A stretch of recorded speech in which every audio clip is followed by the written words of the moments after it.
Continuing in Colossians 3, where Paul has been talking about, as those who have a new identity in Christ, what we should put on that would be characteristic of that new identity.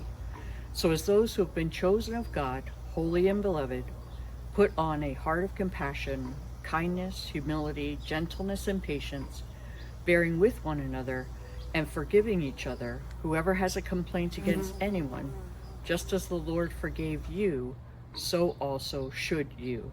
I want to look at that last part of verse 13 there, where it says, forgiving each other, whoever has a complaint against anyone, just as the Lord forgave you, so also should you. And first of all, we have to define, what is that forgiveness? What does that mean?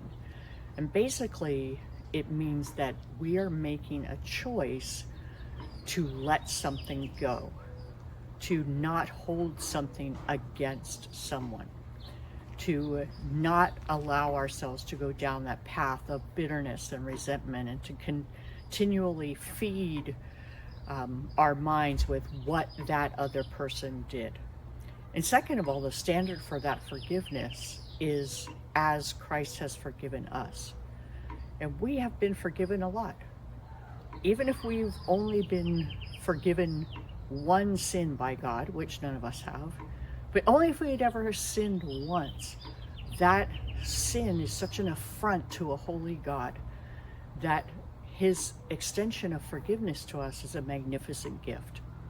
So today I would encourage you to think about, am I holding on to something? Is there a grudge that I won't let go of? Forgiveness doesn't always mean that the relationship is restored to the way it was. Forgiveness doesn't mean that trust is automatically restored. Forgiveness doesn't always mean that we spend the same amount of time with someone that we did before.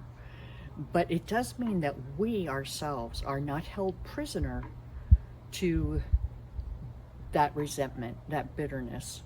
So I would encourage you today to think about, am I holding on to something that I need to let go of?